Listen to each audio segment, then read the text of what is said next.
ముగిస్తున్నాను.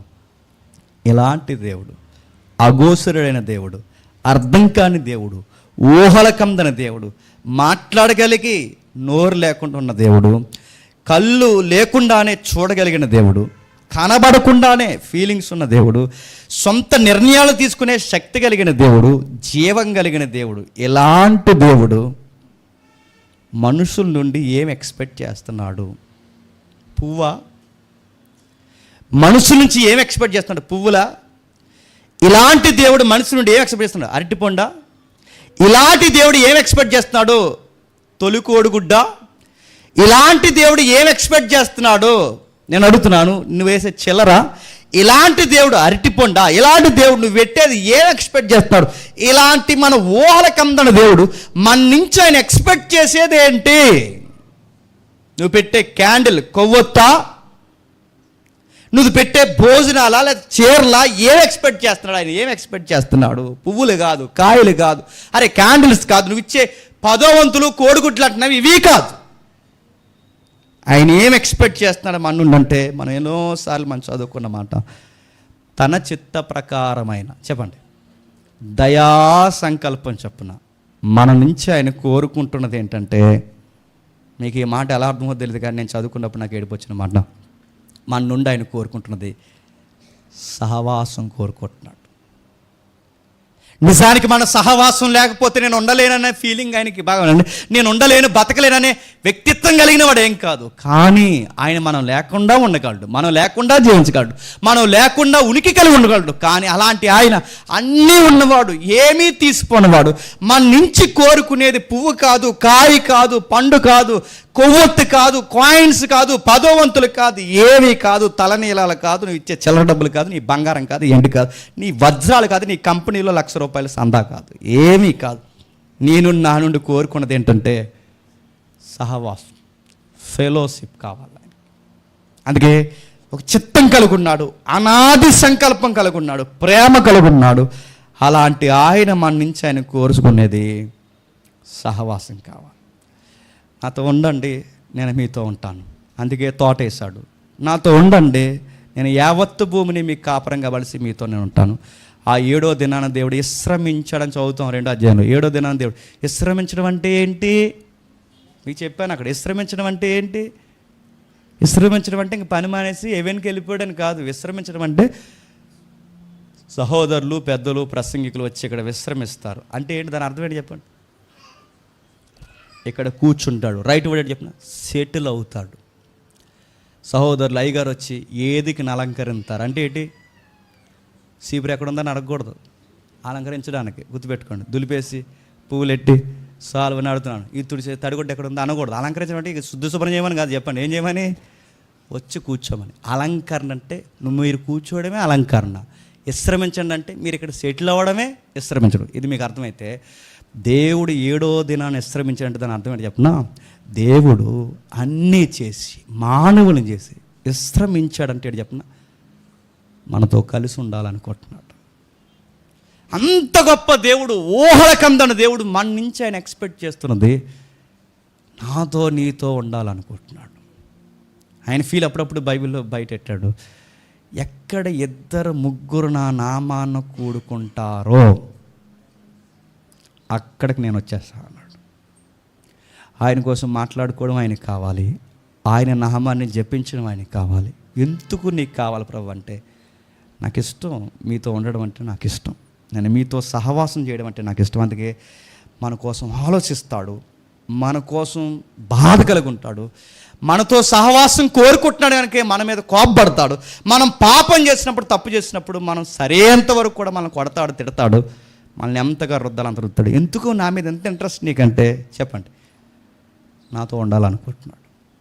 రేపొద్దున ఈ సృష్టి అంతా మడత పెట్టి మొత్తం నాశనం చేసిన తర్వాత నెక్స్ట్ ఏంటంటే ప్రకటన గ్రంథం అడగండి. ఇంటికి వెళ్ళిన తర్వాత ఇదంతా భూమి నాశనం అయిపోతుంది, సూర్యుడు నాశనం అయిపోతాడు. ఇవన్నీ అయిపోయిన తర్వాత ఏంటి ప్రభు నెక్స్ట్ నీ డెసిషన్ ఏంటని అడిగితే అని చెప్పింది అని చెప్తున్నా.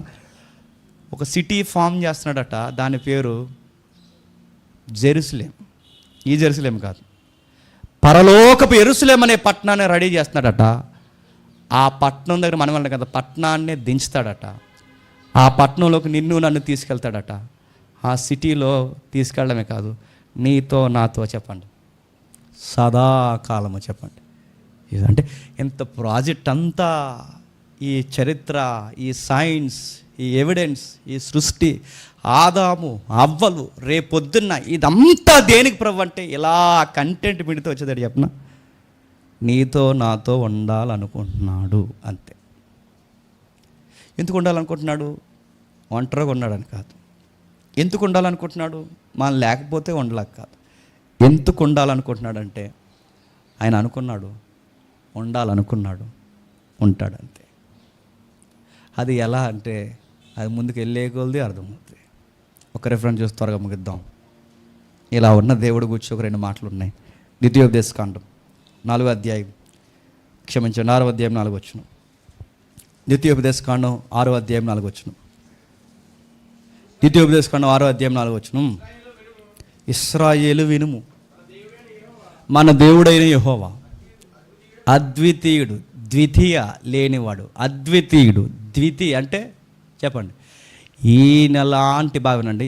ద్వితీయ అంటే మరో దేవుడు ఈ సృష్టిలో చెప్పండి లేడు. మన దేవుడు ఏమన్నాడు చెప్పండి? అద్వితీయుడు అంటే చెప్పండి, ఒక్కడే, ఆయన లాంటోడు చెప్పండి, ఇంకెవరు లేరు. యెషయా గ్రంథం 44వ అధ్యాయం 6వ వచనం. యెషయా గ్రంథం 44వ అధ్యాయం 6వ వచనం. యెషయా గ్రంథం 44వ అధ్యాయం 6వ వచనం. ఇశ్రాయేలు రాజు అయిన యెహోవా, ఆయన విమోచనకు సైన్యములకు అధిపతి యెహోవా ఎలాగూ సెలవిచ్చుచున్నాడు, నేను మొదటివాడు, కడపటివాడును, నేను తప్ప వేరొక దేవుడు లేడు. కన్ఫ్యూజ్ అయిపోకండి, ల్యాండ్ అవుతున్నాం, ముగిద్దాం. ఇప్పుడు చెప్పండి, అదృశ్యంగా ఉన్నాడు, ఊహలకు అంతకుండా ఉన్నాడు, కనబడకన్నా దూరంలో వినబడే స్థితిగతులు కలిగిన వాడుగా ఉన్నాడు, చూడగలిగే స్థితిగతులు కలిగిన వాడు ఉన్నాడు, శక్తి కలిగిన వాడుగా ఉన్నాడు.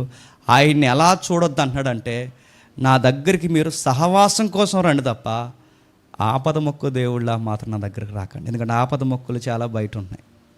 కానీ దేవుడు మనం ఏం చూస్తాం చెప్పిన, ఈ ఒక్క ఎగ్జామ్ పాస్ చేసే ప్రభు అంటే మరి తర్వాత ఏం చేస్తావు? జాబ్ కూడా వేసి గూరు మీద తిరుగుతావు, అంతే కదా. ఇది నేను అడుగుతున్నాను, సెల్ఫీస్గా అనిపిస్తుంది అంటే ఆయన దగ్గరికి వచ్చినప్పుడు. ఆయనేమో మనతో ఉండాలనుకుంటున్నాడు, మనం ఏం అడుగుతాం? దగ్గరికి వెళ్ళి నిలబడిన తర్వాత జాబ్ ఇవ్వే అన్నామంట. అలాగే పెళ్లి చేయి, నాకు పెళ్ళి అయింది 3 years అయిపోయింది చెప్పండి, పిల్లలు ఈ ప్రభా, అలాగే కొంచెం హెల్త్ డిస్టర్బెన్స్ ఉంది, కొంచెం ఇలా లెఫ్ట్ లాగేస్తుంది చెప్పండి, కొంచెం పంపింగ్ చెప్పండి, జాగ్రత్తగా సెట్ చేయ ప్రభు. ఇలాంటివన్నీ అడిగేసి పనులు అయిపోయిన తర్వాత ఆయన వదిలేసిపోతున్నాం అనుకోండి, ఆయనకి ఎలా ఉంటుందండి? ఆయనకి ఫీలింగ్స్ ఉన్నాయి లేదా? అవకాశవాదులు రా మీరని మళ్ళీ ప్రూవ్ చేసుకుంటామా లేదా? అందుకే ఆయన ఆపద మొక్కలు వాడు కాదు. ఆయన అడిగేది చెప్తున్నా, నాతో ఉండండి.